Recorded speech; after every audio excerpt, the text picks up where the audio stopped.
नमस्कार मित्रों, मैं डॉक्टर उमेश कुमार मिश्रा, प्राचार्य द्वारभट्ट स्मारक महाविद्यालय रायपुर गधान गोरखपुर। आज हम लोग वैदिक कालीन शिक्षा व्यवस्था पर अध्ययन करेंगे कि वैदिक कालीन शिक्षा व्यवस्था का हमारी वर्तमान शिक्षा प्रणाली पर क्या प्रभाव है और क्या सीखा जा सकता है।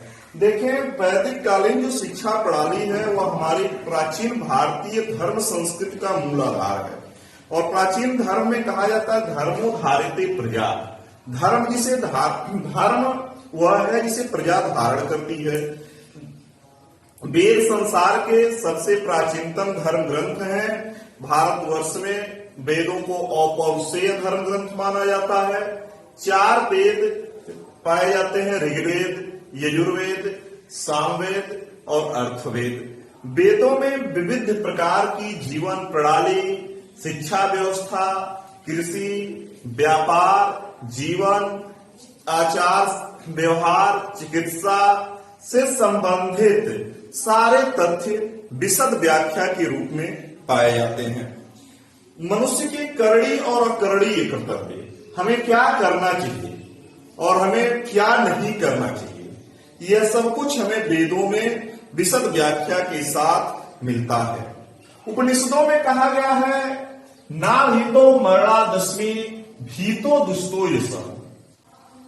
ना भीतो मरणादस्मि भीतो दुष्टो यसा, अर्थात कि हमें मृत्यु से नहीं अपयश से डरना चाहिए। मृत्यु से तो एक बार मनुष्य के जीवन में सामना होना ही है, किंतु कलंकित व्यक्ति के जीवन का एक एक पल मृत्यु से कठिन हो जाता है। ऋग्वेद में कहा गया है सचिव हृणा सचिवासा दिवा वक्तम दशस्यतम मावा रात रूपम दशत कदाचनास्ति कदाचन। अर्थात कि हे बुद्धिमान विद्वानों, आप लोग कर्म के द्वारा हम लोगों को दिन रात ज्ञान दीजिए। अर्थात एक आम व्यक्ति, सामान्य जनमानस ऋषियों से, विद्वानों से ये आशा और अपेक्षा करता था कि ऋषिगण उनके जीवन के नैतिक उत्थान और राष्ट्र की प्रगति के लिए निरंतर ज्ञानार्जन और मार्गदर्शन करते रहेंगे। शिक्षा का उद्देश्य, आप देखिए शिक्षा के जो उद्देश्य वैदिक काल में थे, पहला उद्देश्य था स्वास्थ्य संरक्षण एवं संवर्धन। स्वस्थ शरीर में स्वस्थ मस्तिष्क का निवास होता है। मनुष्य के स्वस्थ शरीर के लिए योग का, व्यायाम का, ब्रह्म मुहूर्त में उठना और प्रातः सूर्य प्राणायाम करना, व्यायाम करना, उसके बाद पूजा अर्चना, विद्याध्ययन, ये सारे तथ्य व्यक्ति के सुव्यवस्थित जीवन के लिए आवश्यक होते थे। ज्ञान का विकास भौतिक और आध्यात्मिक होता है। जो वैदिक कालीन शिक्षा थी उसमें ज्ञान भौतिक विकास और आध्यात्मिक विकास दोनों के लिए था। आध्यात्मिक विकास में हमारे जीवन के 4 चरण होते हैं, धर्म, अर्थ, काम और मोक्ष। जीवन का सबसे बड़ा उद्देश्य, अहम लक्ष्य होता है हमारे मोक्ष की प्राप्ति करना। धर्म, अर्थ, काम और मोक्ष, इन तथ्यों को प्राप्त करना, मोक्ष की प्राप्ति, धर्म की प्राप्ति जीवन के आध्यात्मिक लक्ष्य हैं। जबकि 2 पुरुषार्थ जो अर्थ और काम है वह जीवन के भौतिक पक्ष को इंगित करते हैं।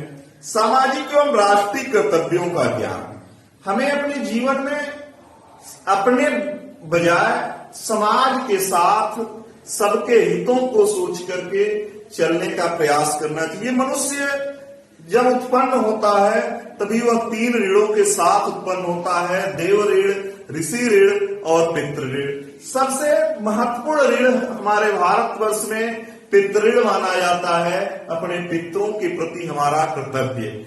हमारे वेदों में, उपनिषदों में ये कहा गया है कि माता पिता हमारे जन्म के और हमारे पालन पोषण के सहायक होते हैं। अतः बालक का यह दायित्व तो बनता है कि बुढ़ापे में माँ बाप का सहारा बने और नैतिक दायित्वों का पालन करे। और ऋषियों से हम ज्ञान अर्जन करते हैं। जब बालक का 8 वर्ष की उम्र में उपनयन का संस्कार होता था, ऋषि के आश्रम में बालक जाता था, ज्ञानार्जन करता था और ज्ञानार्जन के उपरांत समावर्तन संस्कार के पश्चात पुनः गृहस्थ जीवन में प्रयास करता था। इस बीच का समय वह ऋषियों के संरक्षण बिताता था। तो इस ऋण से उऋण होने के लिए ऋषि ऋण का प्रावधान था। देव ऋण, देवताओं का हमारे ऊपर निरंतर ऋण बना रहता है। सूर्य से प्रकाश मिलता है। प्रकृति की उपासना का भारतवर्ष में एक लंबा वैदिक साहित्य में और वर्तमान युग में इतिहास रहा है। कहा जाता है भारतवर्ष में जन्य जन्म भूमिश्च स्वर्गादपि गरीयसी, उपनिषदों में और रामायण में वाल्मीकि जी ने लिखा है जन्य जन्म भूमिश्च स्वर्गादपि गरीयसी, यानी जन्मभूमि का महत्व स्वर्ग से भी अधिक दिया गया है। आप उदाहरण के लिए देखें, महर्षि वाल्मीकि के रामायण में जब प्रभु श्री राम का वनवास होता है तो भगवान अपने साथ अयोध्या की मिट्टी साथ लेकर के जाते हैं। यह सारे उदाहरण हमारे जीवन में राष्ट्रीय कर्तव्यों की भावना को इंगित करने के लिए है। हम कभी भी ये विचार मन में अपने मनोमस्तिष्क में न ले आए कि राष्ट्र ने हमारे लिए क्या किया है। हमारे प्रति ये विचार राष्ट्र के प्रति होना चाहिए कि राष्ट्र के लिए हमने क्या किया है। बिना कर्तव्यों के अधिकारों की कभी भी हमें कल्पना नहीं करना चाहिए। राइट विद इम्पास, बिना कर्तव्यों के अधिकार की जो भावना है वह राष्ट्रहित में कभी भी उचित नहीं मानी जा सकती है। नेक्स्ट है संस्कृति का संरक्षण और विकास। हमारे भारतवर्ष की संस्कृति का संरक्षण एक लंबा लगभग 5000 वर्ष पूर्व से हमारे वैदिक कालीन साहित्य का इतिहास मिलता है। उसका संरक्षण करना, अपने इतिहास की जानकारी रखना और शिक्षण माध्यमों से भविष्य के लिए हस्तांतरण करना, यह हमारी शिक्षा प्रणाली का दायित्व बनता है। नैतिक एवं चारित्रिक विकास, शिक्षा का उद्देश्य वैदिक काल में था व्यक्ति में नैतिक बल का विकास करना, उचित को उचित और अनुचित को अनुचित कहने का साहस, व्यक्ति को अपने दुख सहते हुए भी समाज के हित में कर्तव्यों का धारण करना। परहित सरिस धर्म नहीं भाई, पर पीड़ा सम नहीं अधमाई, ये भारत की संस्कृति रही है कि परोपकार के लिए लोगों ने अपना जीवन तक त्याग दिया है। देवासुर संग्राम में महर्षि दधीच का अपनी अस्थि का दान देना, शिवी का कबूतर के मांस के बराबर अपने मांस का दान दिया जाना, यह भारतवर्ष की नैतिक विकास को बताता है। चारित्रिक विकास के अंतर्गत भारतवर्ष में अनेकानेक वैदिक रामायण काल, महाभारत काल में उद्धरण और उदाहरण मिलते हैं। रामायण में बहुचर्चित उदाहरण मिलता है, रघुकुल रीति सदा चली आई, प्राण जाए पर वचन न जाए। कर्ण द्वारा यह जानते हुए कि मेरा प्राण संकट में है, अपने कवच और कुंडल का दान दिया जाना, यह मित्रता के वचनों का निर्वाह करने की परंपरा और अपने से श्रेष्ठ जनों को दिए गए वचनों के पालन करने की जो हमारी वैदिक परंपरा रही है, उसे अक्षुण्ण बनाए रखने का प्रयास शिक्षा प्रणाली में होना चाहिए। सामाजिक कुशलता की प्राप्ति, सामाजिक कुशलता की प्राप्ति के लिए हमें अपने इतिहास को जानने का प्रयास करना चाहिए कि हमारी परंपरा क्या रही है, हम कहां से चले थे और कहां चले आए हैं और वर्तमान में हमें कहां है, भविष्य में कहां तक की सफर पूरा करना है। अब नेक्स्ट और अंतिम लक्ष्य भारत की शिक्षा प्रणाली का जो रहा है, मोक्ष की प्राप्ति। भारत के शैक्षणिक इतिहास में 4 की संख्या का महत्वपूर्ण स्थान रहा है। 4 वर्ण, 4 आश्रम और 4 पुरुषार्थ। मनुस्मृति में कहा गया है, ब्राह्मणों असमुख मासिद बाहुराज्य निकृत वैश्य और पदाभ्याम शूद्र पादो जायत, यानी विराट पुरुष ब्रह्मा के मुख से ब्राह्मण की उत्पत्ति होती है और ब्राह्मण के 6 कार्य हैं: दान देना, दान लेना, यज्ञ करना, यज्ञ कराना, अध्ययन करना और अध्यापन करना। क्षत्रिय की उत्पत्ति भुजा से होती है, अतः राष्ट्र के हितों का संरक्षण करना यह क्षत्रिय का कार्य है। ब्रह्मा के उदर प्रदेश से वैश्य की उत्पत्ति होती है, अतः वैश्य का कार्य कृषि और गोरक्षा है। शूद्र की उत्पत्ति विराट पुरुष ब्रह्मा के पैर से होती है, अतः सामाजिक संरक्षण के लिए सेवारत कार्यों में लगे रहना ये शूद्र का कार्य है। इस प्रकार से वर्ण व्यवस्था हो गया। नेक्स्ट है आश्रम की व्यवस्था। आश्रम व्यवस्था मनुष्य के जीवन को 100 वर्षों का मानते हुए 4 भागों में 0 से 25, 25 से 50 और 50 से 75 और 75 से 100 वर्ष के रूप में बांटा गया है। 25 वर्ष की उम्र तक बालक का ब्रह्मचर्य आश्रम होता था। 8 वर्ष की उम्र में बालक का उपनयन संस्कार होता है।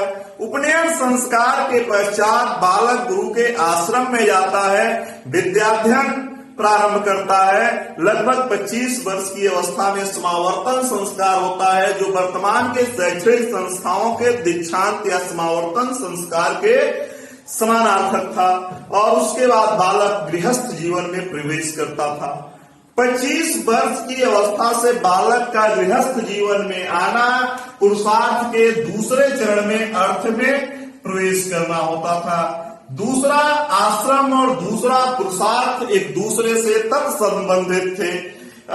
गृहस्थ जीवन में अर्थ की महत्ता बढ़ती है और इस 25 से 50 वर्ष की अवस्था तक बालक घर में रहते हुए और परिवार का पालन पोषण करता है। 50 वर्ष की उम्र में जब परिपक्वता की उम्र आती है, संन्यास के पूर्वाभ्यास का यह युग कहा जाता है, यह आश्रम और युग कहा जाता है। 50 वर्ष की अवस्था के बाद धीरे धीरे अपने पारिवारिक उत्तरदायित्वों का निर्वहन अपने आगामी पीढ़ी को सौंपते हुए संन्यास का धीरे धीरे संन्यास की ओर आगे बढ़ने का और अभ्यास करने का यह आश्रम होता है।